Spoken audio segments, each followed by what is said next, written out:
Good evening, everyone. It's good to be here, and my sincere apologies for our being late tonight. We've had some technical difficulties that have been a trial in some ways, and a part of me wonders if we had had the whole thing turned on during that, if it wouldn't have been very entertaining. But here we are, as we sit, and sadly so, we sit here after the death of Robin Williams. And you know, Robin Williams was someone who I felt close to. And I realized when he committed suicide, when he died, I realized that people who make us laugh also kind of endear us to them in a deep sort of way. There's a certain closeness that we get to people who really make us laugh, and Robin Williams could really make us laugh. So, bless his heart, you know, so just such a sad thing. And we're going to talk a little bit tonight about that sadness, but we're also going to talk about how, in some ways, Robin Williams is a marker for men, because what happened to him in so many ways is actually happening to a lot of men out there. And in some ways, it's kind of a marker. Maybe we can start talking about that. Paul, what do you think? Well, I feel the same loss I think a lot of people do. From Robin Williams was a part of my, I guess, entertainment life for much of my adult life. I really enjoyed the genius of his work. I thought it was brilliant. And I'm saddened by the loss, especially at a young age. 63 is not that old, and the way he went was rather tragic. I think it's important to note, even though we can't draw, you know, any sort of absolute conclusions, because suicide is a complicated issue involving complex problems within individuals' lives. But we keep seeing this theme over and over again, that when we hear the word suicide and it's a man, what I have seen increasing, it seems, in years is reference to family court issues, to ruinous divorce settlements. And I know that in Robin Williams' own words, that he was forced now to make choices. He was about to be forced to make choices between returning to a life as a stand-up comic or going back to do independent movies at union scale in order just to try to make ends meet. And in his case, making ends meet meant continuing an obligation that meant other people who were really no longer part of his life would continue to live in luxury. That's something that I think it needs examined, but I think if we fixate on this, if we just dwell on the family court issue, that we probably are going to be missing a big part of the picture about what constitutes the problem for men and suicide and why it happens so much more often with men. I'm really anxious to hear what Warren has to say about this, and I guess at this point I'll just pass it to him. Well, let me deal a little bit with Robin Williams in a more personal way first. He lives just down the block, basically, from where I live, and he lives in Marin County. He lives in Tiburon. I live in Mill Valley, that is adjacent to Tiburon, and I'd see him go to my doctor in Mill Valley, and would see him perform. He performed at the Throckmorton Theater, which is a theater that John Gray and I have performed at about 10 times together. And so I would see him there live with my wife and meet him sometimes afterwards. Only talk with him very minimally, and I don't pretend to know him. But I've had a good relationship with Yakov Smirnov, who has known him and spent many hours with him and John Belushi when the other two were doing cocaine together. And Yakov tells me that he was constantly mocked for not joining them in the process. But those are sort of the surface things that make his death really disastrous to this community. And the Throckmorton Theater, where he performs, was being, before he died, was being considered to be renamed the Robin Williams Theater because he performed there so frequently. And so it's a venue that I'm very close to, and a community that's very small, of which he is a part of. And certainly he went to a high school that's right, in the community as well, in the Larkspur, which is right next to where we live. So those things sort of surround us with the ambiance or the atmosphere of his death being a bit more poignant. But the larger picture, as you sort of began to talk, Paul, is really very important, is that we know when we look at even the Wikipedia bio of his background about how he talks about having grown up in a family where the nannies took care of him, and how he learned to make jokes about his grandmother to get his mother's attention, and it moves into a deeper type of thing about how many boys act out when they're feeling depressed, and that depression we've always thought of as a female issue. But if we look at the acting out of things like suicide, the acting out of gambling, the acting out of drinking, the acting out of drugs, and see that most the gambling and drinking and drunk driving are much more likely to be the things that males participate in. And we get to know what they're about. We see that they're signs of depression. And when we can't talk about that depression, it can result in suicide when we feel that no one really loves us at a way that really understands the deeper parts of us that are going on, or that we have a reputation that if we reveal what is hurting and paining us, giving us pain, will get leaked out, and that reputation will ruin the things that we are that we live for, that we're noted for. And the good news about Robin Williams is he was much more articulate and much more open about the challenges that were before him.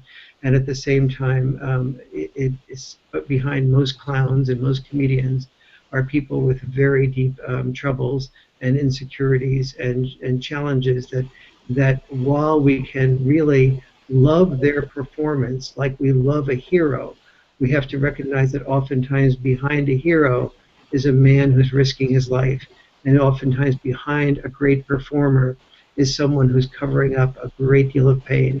And so, and because we're so entertained by the performance, or so feeling worshipful of the man who saves us in battle, we have to realize that that worshiping of the hero, or that sort of praising of the performer, are often things that cover up our ability to go into that person's inner life that may be in much greater pain than anyone knows, and that he will ever allow anyone to see, because he needs the attention more, and he fears that if that attention focuses on the depression and the hurt and the pain, that nobody will really love him, and that's what he's looking for.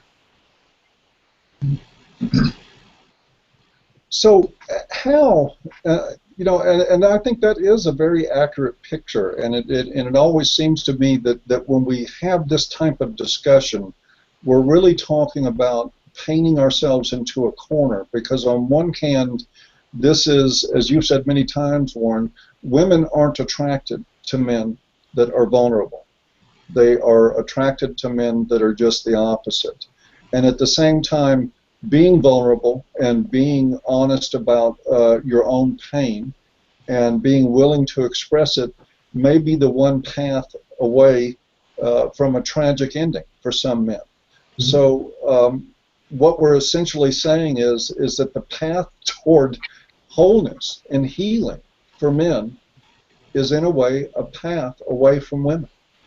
And at least that's what it sounds like. I don't want to put words in your mouth at all, but I'd like to explore that a little bit, because I think that in the phenomena of men going their own way, I think I hear a lot of this, that their path to wholeness and to self-interest and to taking care of themselves and to exploring their own interest in life and valuing their own interest in their own lives is a path that is away from the standard expectations that we have in this culture for men. And what a difficult dilemma that is for men, when you look at the reality that if I weep openly, if I talk about my pain as a child, my father, for instance, was he certainly did the best job that he could, but at other times the job he could do was not very good. He was very abusive, and he caused a lot of pain and a lot of heartache and anger and issues in me that took years to begin to work through. But I've had the experience in my life that if I ever sat down with most women and just put that on the table and talked openly about the grief and the all the anguish that I grew up with as a child, that you can just see the interest in their eyes waning and looking the other way. And so how do we, culturally, how do we overcome this? And I think this speaks to a lot of the issue of men suiciding at 4 times the rate of women. They have so few places to go. They put all their eggs in one basket with women emotionally, and then at the same time, they're really constrained from being who they are with women in order to maintain attraction. Well, I see two. Tom, go ahead. I was just going to say that it's a double bind for men in some ways, because if we move towards women, they're probably not going to get hurt. If we move towards men, we're also probably not going to get hurt. So there's got to be a shift in consciousness, I think, in some ways, to help out. I can't stop thinking about the shed movement in Australia and how that is really actually helping men to get together in a profound and different way. And because men, when they're around other men, are different than they are when they're around women. And when men get around other men in this shed movement where they're working together, working on a project together, shoulder to shoulder, it's a very different kind of experience, and they grow very close. It's like 2 men in a fishing boat. You get very close just being with another man. But I think that it's going to take, right now there are very few avenues for men to be able to process their stuff. There's very few avenues out there because men probably are not ready to hear it, and the women aren't really ready to hear it either. So the man's pain is sort of taboo, and men are stuck. So this is not an easy problem. I think, first of all, I think there are 3 sort of a tripart of solutions, if you will. One of them is one of the reasons I used to start men's groups everywhere I went and spoke, and also start women's groups at the same time, was to have the men meet separately from the women and the women meet separately from the men. Yes. And then and the men, when I first started these things in the early 70s and late 60s, men were, the idea of a man being in a group with other men was just basically, most men were homophobic, and they were just afraid to, why would I ever want to be in a group with other men? And my response was, as long as you're uncomfortable being with other men, you need to be with other men. And so then when they were with the men's groups for about a 3-month period of time, many of them were, I would ask them, you open to meeting with women on alternative types of weeks? And they would say, no, we love this men's group. It is just the best thing that's ever happened to us. And I said, my response was, as long as you are uncomfortable meeting with women, it means that you need to alternate meetings between men. And so then I would, after 3 months of separation, I would encourage the groups to meet alternatively together and separately. And that's sort of a bit of a metaphor for what I think needs to happen. When I was between marriages, I was 21 years between my first and second marriage, and when I knew I wanted a woman who could hear me and understand me and have me be able to express feelings and who wouldn't back off from me.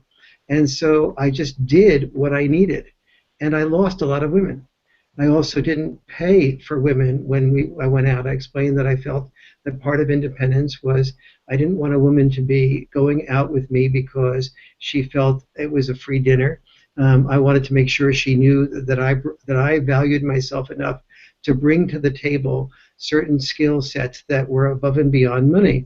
And if she didn't see that or value that or needed something different from a man, that was really okay. I'd rather know about it sooner than later. And rather than have it be told to me that, oh, yes, I agree with that, but then she goes to the restroom and I pick up the check. And so that the message and the medium were not matching.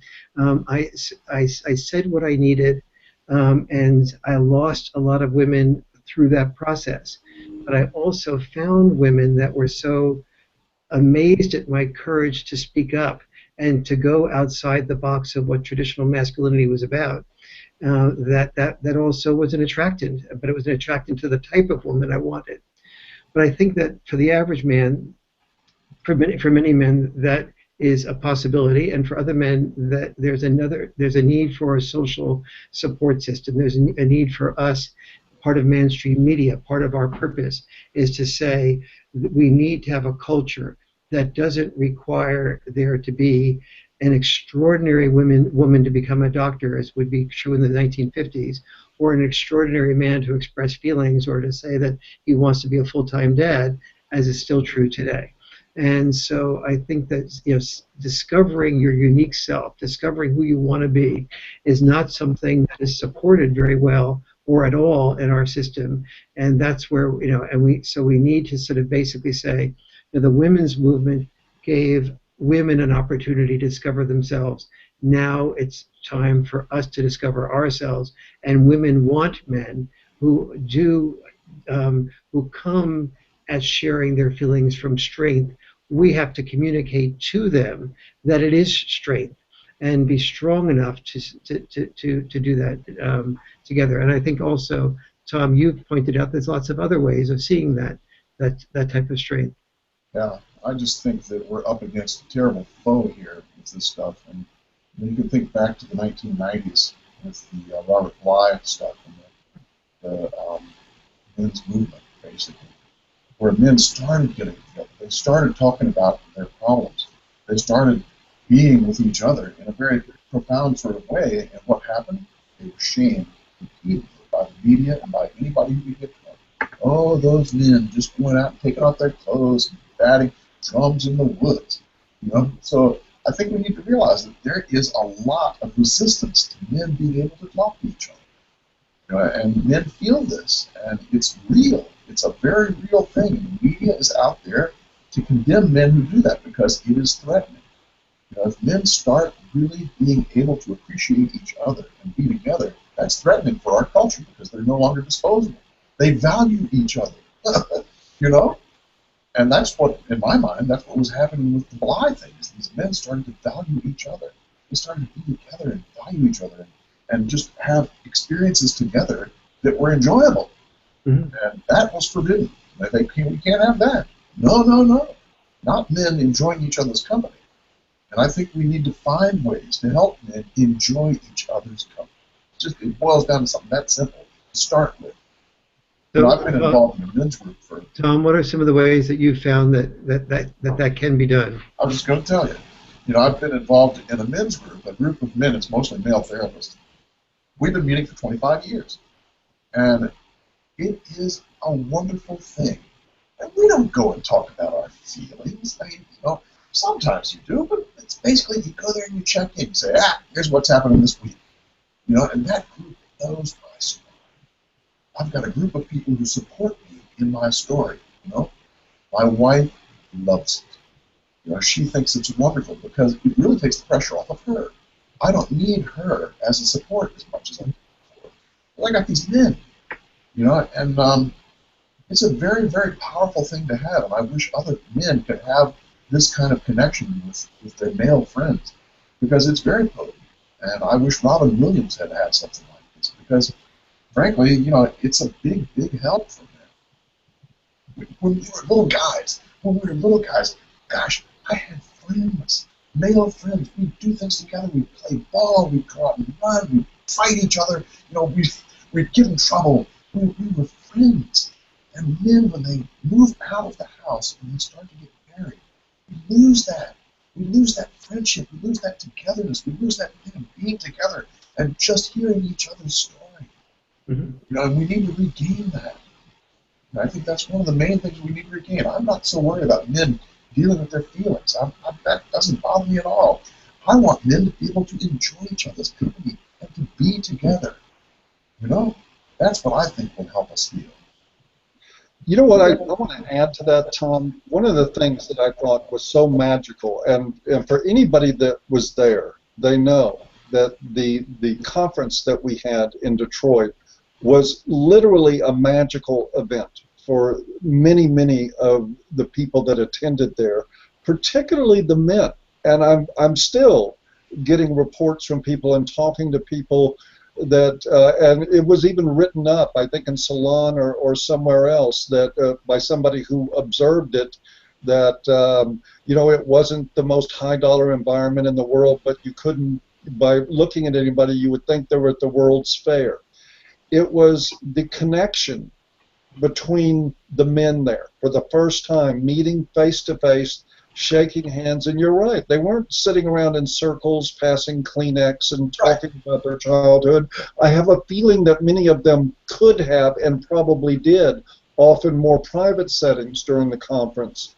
But the main thrust of what was so magical was the almost instant validation of a group of men that shared similar values and similar worldview and similar perspectives about themselves, coming together and instantly connecting on the ground in one place. It's why I saw smiles everywhere I went. I heard people saying over and over again, "Man, I can't believe this. This is so incredible. It's amazing. Look at this. There's Warren Farrell over there. Look, you know, people, Anil Kumar, who came from India, talked about the first night. Even after traveling from India, he only slept for 3 hours the first night because he was so excited. All the connection there. You know, people in that kind of mood tend to, I'm going to guess, to be lower suicide risk than others who may be lonely and struggling. So I think one of the things that we do is to make more of these kinds of things happen, and to make them happen even on a smaller scale in cities. And we have plans on doing that, to be quite frank. We need to get these men together.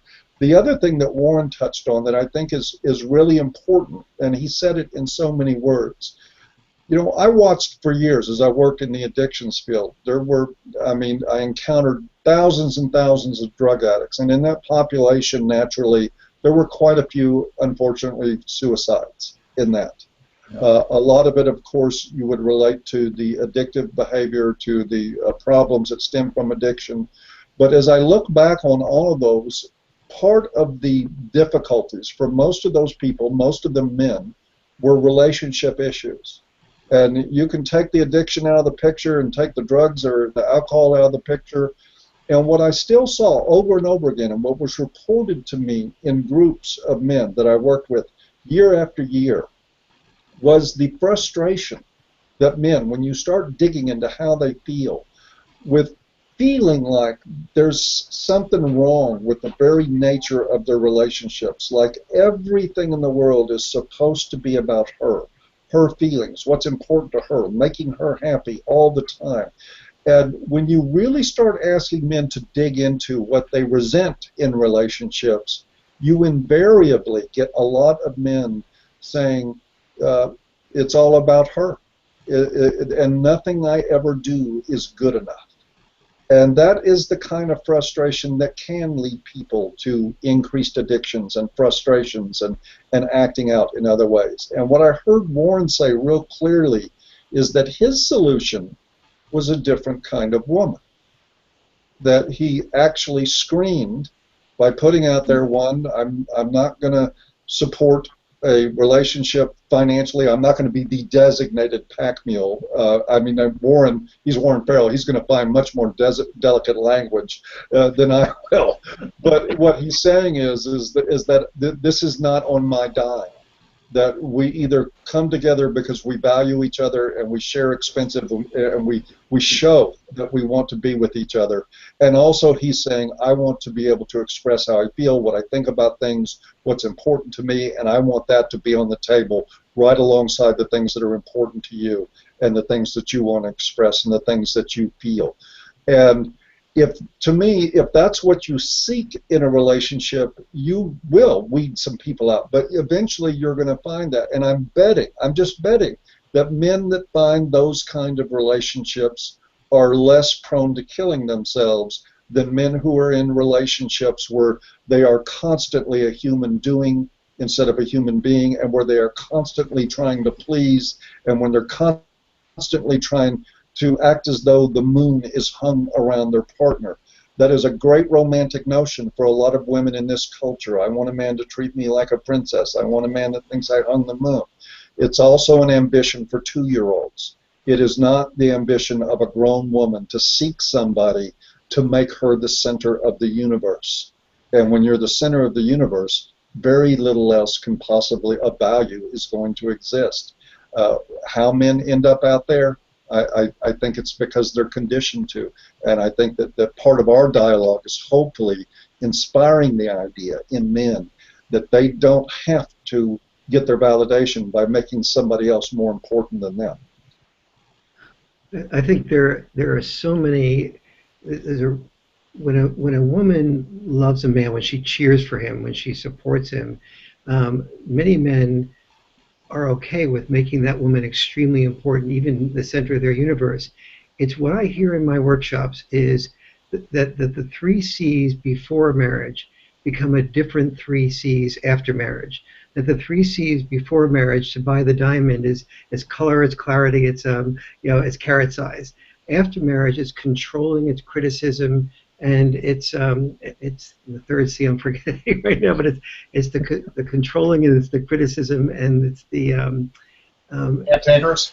What's that? Cantankerous. No, it's something like the but castration. Oh, it's the complaining. I'm sorry. It's, next time I'll review this before I say it. But it's cantankerous, castration. It's him feeling like he can't live up to her expectations. It's what you were putting your finger on, Paul, when you said that he no matter what he does, he can't do it right. It feels like he does something, she sees the part of it. He goes shopping, he brings home things, and why was the cantaloupe too overripe?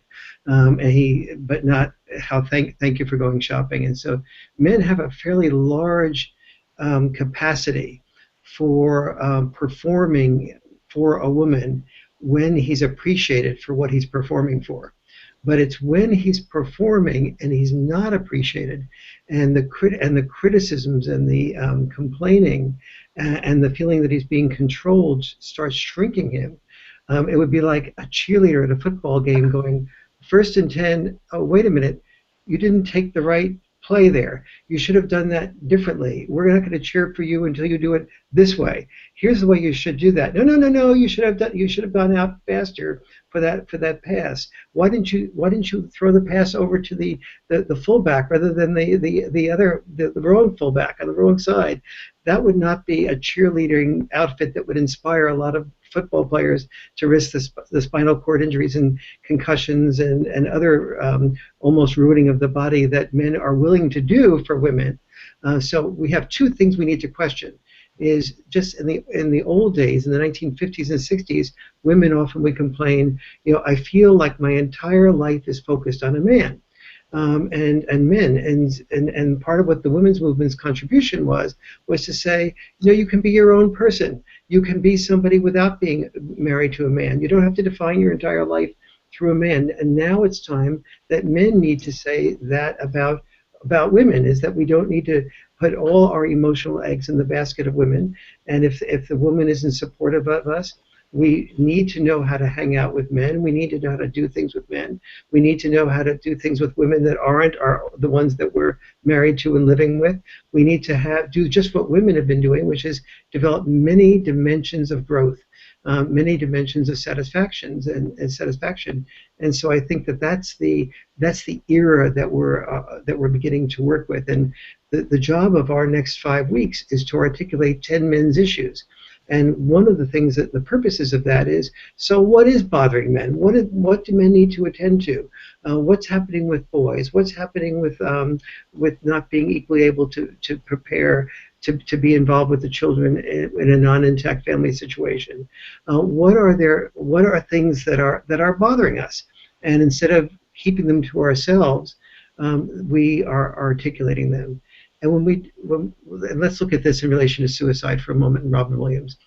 When I studied suicide in preparation for the research for the myth of male power, the thing that I found is that suicides were almost always connected to 4 things happening simultaneously. Somebody feeling that there was nobody that loved them, nobody that needs them, there was no hope of that changing, and they didn't feel that they could articulate that to their feelings to somebody that would not lose respect for them in the process of doing that. Whereas and most men don't know how to hear other men express what's bothering them, and then when they do hear them, they often lose respect for them. So if Tom were my boss at work and I were saying, gee, I was having some problems, my fear would be, that Tom would hear me for a few seconds. There'd sort of be he'd sort of glaze over after a few seconds. Not Tom, but another another boss. Probably be Tom too, you know, right? And the and then when the next discussion about who should be promoted occurred, Tom would feel obligated to bring up that, you know, Warren's having some problems. I don't know that he's the best person to be promoted. And so then the degree to which my self-esteem is wrapped up in my providing well for my family, now I've got to go home shamefully for my family and tell them that the person that worked for the company for 2 years fewer than I did was promoted before I was, and that makes my wife feel like, gee, maybe she married a loser, and it makes me feel, and that reflects in my self-esteem. And so all these things are the things that underlie men's greater propensity for suicide. We have to know, larger picture, that when boys and girls are 9 years of age, they commit suicide at exactly the same amount. Between the age of 10 and 14, as boys begin to get the hormones of masculinity and the culture of masculinity, men's suicide rate in relation to women's suicide rate, or girls versus boys, it becomes double between 10 and 14. Between 15 and 19, it's quadruple. Between 20 and 25, it's between 5 and 6 times as much on the part of boys as it is girls. And then it levels out and goes back to about 4 times as frequently for boys or men as it does for women. But then as men and women get older, it goes way up for men. So men over 85 are 1,350% more likely to commit suicide than women over the age of 85. And so, you know, here, men over the 85 have a lot more women available to them than women do among men. But yet women have learned how to take care of themselves emotionally in a way that we have not learned how to. And part of the overt manifestations of that are suicide, our drinking, our dangerous behavior, the things that we have to really tune in the culture to this, or being a fantastic performing comedian, the clown that has a tear that is hidden.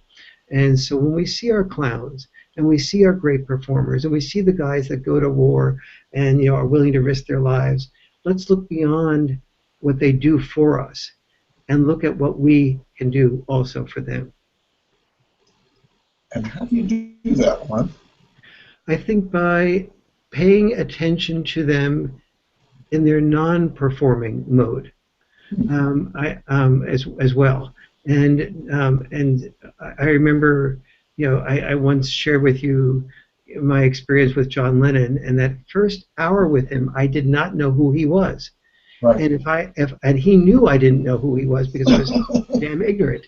And so I picked up no cues. There was no part of my language. So the reason I think that he sat with me for so long was because it was so refreshing to have him feel like he was being seen without being seen through the filter of I am the great performer. And I think we all, particularly people who are in high places, they always say that people in high places are very lonely. And I think one of the reasons we're so lonely, or people who are in high places are so lonely, is because there's a fear that they don't feel like they are really heard for who they are. And every time I've met very famous people and I've met their spouses, it feels like even the spouses are afraid that they're being approached by everybody because of their value to connect them to the primary male. And the male doesn't feel seen for who he is. The male's afraid to say who he is because even his wife will not necessarily respect him as much. His wife often married him because he's a doctor, not because he's an aspiring writer who will probably be poor. And so much about what attracts women and other men and even our parents to us are about our performances. And so when we are a mother or father going to a football game, cheering for one son playing football, we have to ask ourselves as mothers and fathers, what type of attention are we giving to the boy that's not playing football? That is on that stands. Are we giving off cues that the boy who's scored that touchdown is our son? Do we start son dropping, name dropping about that? You know, this is our son, and then the other boy or our other brothers are sitting aside, feeling like they're failures because they haven't performed at that outward level. That's the culture that needs to be examined at so many levels. And a part of what you're saying then is that the change needs to come within us to be able to hear the pain of other people. Yes, yes, well said. Yeah, I think that's a good idea. To me, that is really the, I will call it an accidental magic of A Voice for Men. I set out, when it was just a personal blog for me, just to talk about men's issues. I had no idea what was going to come of it, but what happened in the end was that it attracted a culture of men who refused to be valued based on performance. And I think this is a really key thing, that they valued themselves and rejected the idea that my worth is measured in my wallet, my worth is measured in what I drive, my worth is measured in what job I do. We have everybody from janitors to surgeons that belong and fit in with each other, and that were enjoying each other's company at the conference and do the same thing on the website. And I think Warren really nailed it, is that when you provide an area, a space for men to be noticed and have attention paid to them and be recognized outside of performance, outside of what they're doing to scale the hierarchy, then you provide them with a place to be that is actually emotionally healthy for men. You don't have to expect anything from them. You don't have to expect them to emote. You don't have to expect them to perform. Just showing up is good enough. Now, there are people out there who are really firmly locked in to the hierarchy who will say, well, that's a realm for losers. That's a realm for low expectation. What do you mean all you got to do is show up? Well, that's what we mean. All you got to do is show up, that you're valued, just based on your humanity. And that is something, unfortunately, that men do not historically experience in this culture. They are valued on produce, period.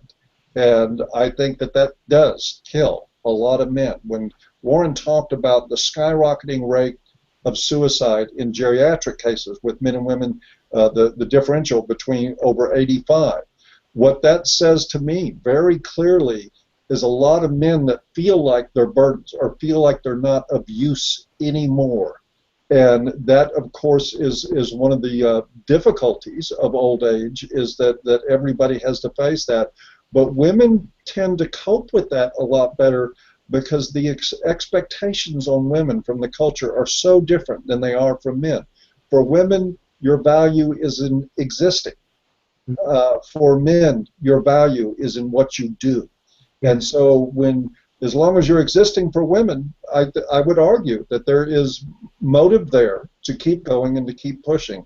For men, if you're not doing anything anymore, I think that's why you see a lot of men say, well, my time is done, I'm out, when they could have imparted a great amount of wisdom, where they could have actually still continued to enrich the lives of their grandchildren and great-grandchildren just by being alive.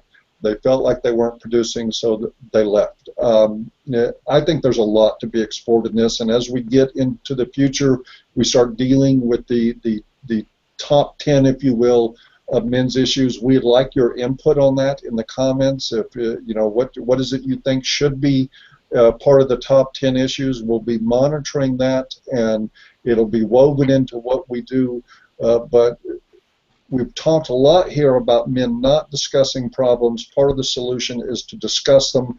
So over the next few episodes of this, we're going to be talking about those top 10 issues, and doing so without apology and without fear. Yes, I think we all know this prohibition to talk about anything like this. We're not supposed to talk about this stuff. And, good, let's bring it up, Paul. And I really love, Paul, what you said about AVFM having a mission, basically, to create spaces where men can value each other, not for what they are in the hierarchy, but for just in being men. I like the sound of that, boss. I think that's what it really is. When it all comes down to the chase, it's just I mean, we do activism. We want to further education. It's why we are a CEU provider, and we're doing other forms of activism, and it's really important stuff. But I think the reason that I get emails from people from men that say, I was literally going to kill myself before I found ABFM. Oh. And now I have a sense, a feeling like I belong somewhere. Yes. I think it is a lifesaver just by existing. Yes. I agree. I think one of the things that saves women's lives, as you were articulating when they're older, is that women have grown up with a culture of sharing, and men have grown up with a culture of performing. And so the culture of performing makes us feel like losers if we don't perform effectively.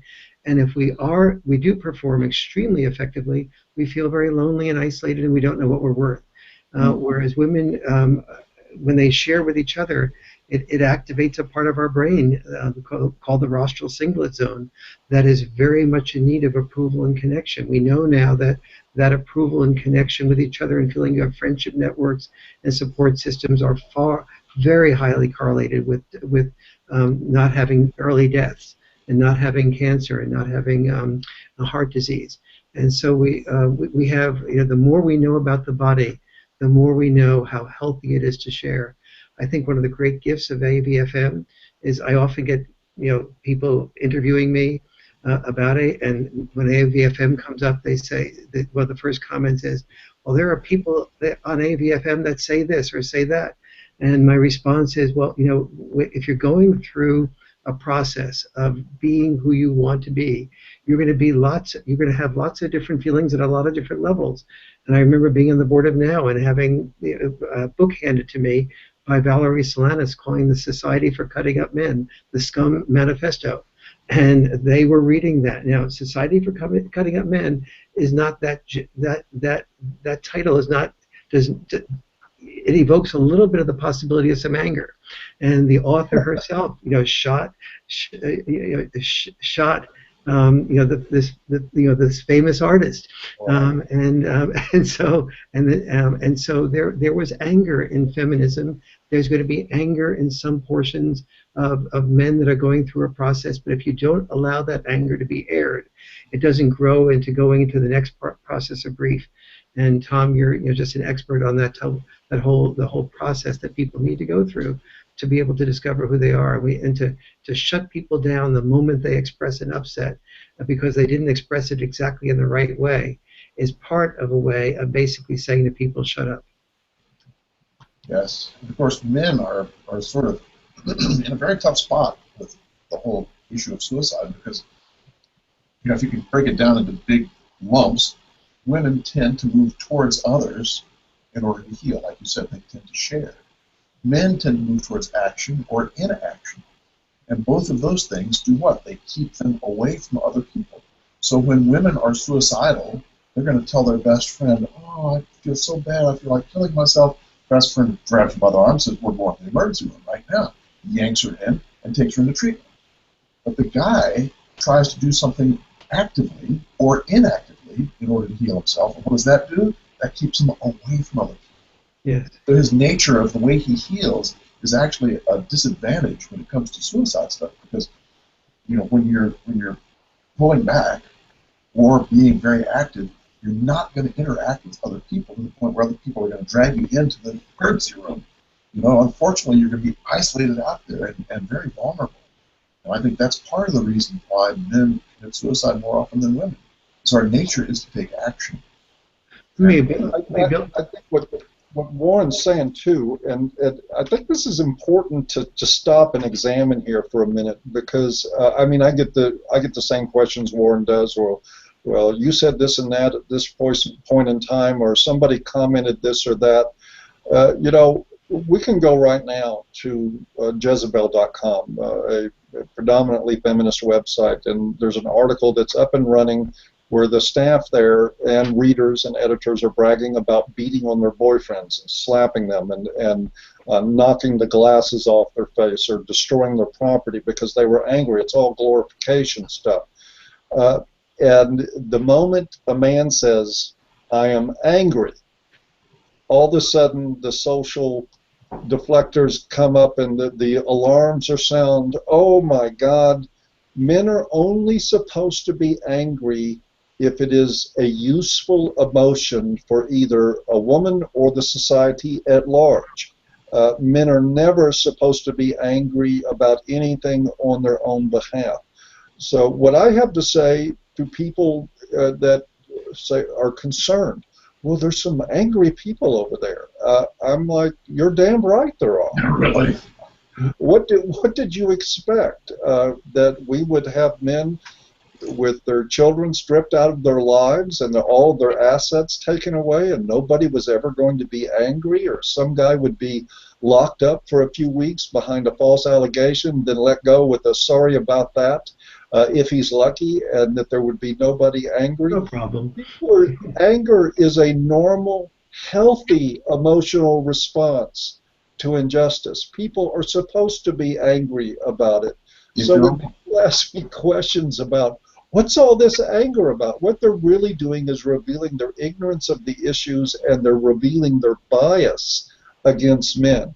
Because we don't go into areas in if we talk about, I mean, I read this terrible story about a 10-year-old girl in Afghanistan who was raped.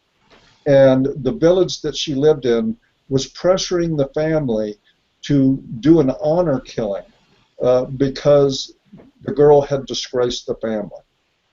And I read comment after comment about that that were outraged at it. And they're supposed to be.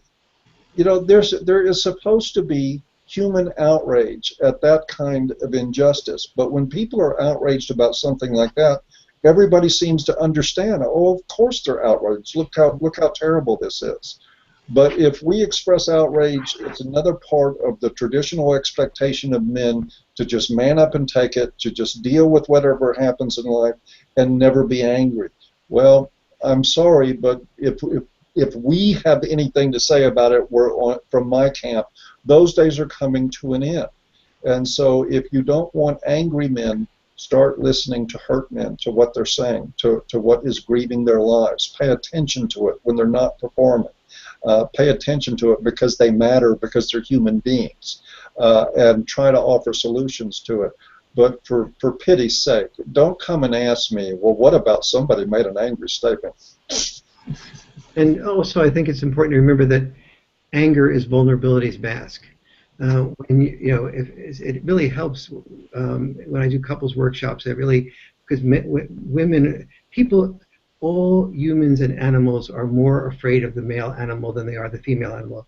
But when a mouse is being dealt with in the lab, and a human male approaches that mouse has much higher stress that occurs with that mouse for the first 45 minutes in dealing with a male lab assistant than a female lab assistant. Huh. There is something about the smell and the vibration and the energy of a male that leads to people being more fearful, and also animals and rats and mice being more fearful of the male. Now, after 45 minutes, that evaporates. But the point there is that I think historically and biologically, when we met a male, it was either somebody who was dangerous, who was going to save us and kill somebody else, or somebody who could potentially kill us. And it took us a while to assess whether that anger was going to be directed against us or not. And so men who express anger start out from a place of piling anger on top of an experience or perception of anger. And so we have an additional burden to be able to share who we are. And it gets distorted in so many ways. So, for example, in the case that you were talking about, Paul, if a mother lost her child to a father, and the mother was in enormous grief, and the mother was expressing anger about losing the child, we would interpret that as part of the motherhood instinct. That when a mother loses a child, she's angry because she has an instinct to be a mother, and that showed how much the anger showed how much she cared. And in fact, anger often does reflect how much we care. But when the man does it, we just stay with the fear of his anger, and we stay with that as opposed to understanding that that is also an expression of how much he cared. If something else, if he didn't have a child that was taken from him, if it was somebody if it was like something that was meaningless that was taken from him, he wouldn't be angry about it.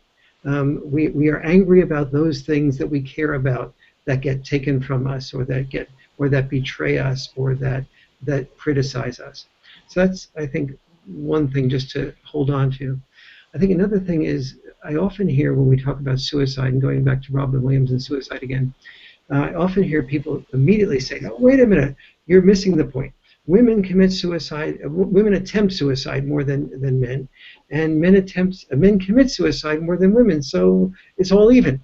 In fact, and in fact, it's not all even, because here's the difference between attempting suicide and committing suicide. They're the exact opposites.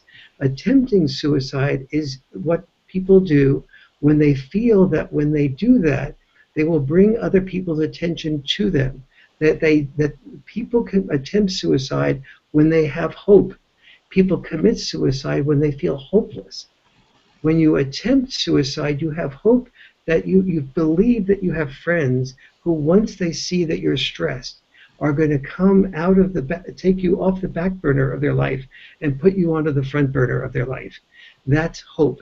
When you commit suicide, that happens when you don't have any hope at all, when you feel hopeless, when you feel that nobody will love you, nobody will need you, nobody will hear you, and there's no hope of that changing. And so the difference between attempting suicide is like reporting to the doctor that you have a problem like depression. It's the beginning of the cure. Committing suicide is the end of the life. Yes, it is. I wrote a report for the Maryland Commission for Men's Health on men and suicide. Maybe we should link that in the low bar, Paul, because it talks about some things about suicide in men and why it's difficult for men, and I think people might be interested in that. That make sense? I was not able to hear you very well, Tom, on that one. Uh-oh. Hope my mic's working okay. Paul, could you hear me okay? It's the sound is not what it could be. Oh, Paul will die here. I was saying that I wrote a report. Who said Paul was not diplomatic? I wrote a report for the Maryland Men's Health Commission about men and suicide, and it goes into some detail about how men are different and what we need, and the kinds of things we've been talking about tonight, and a little bit more. Maybe we should leave a link to that in the low bar so people can see that if they want.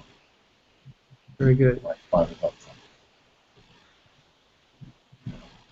Well, good. I think, should we bring this together, and then maybe if we're going to be introducing the viewership to some of the 10 men's issues, I think, Paul, you said on your website you have the written presentation which has those issues listed.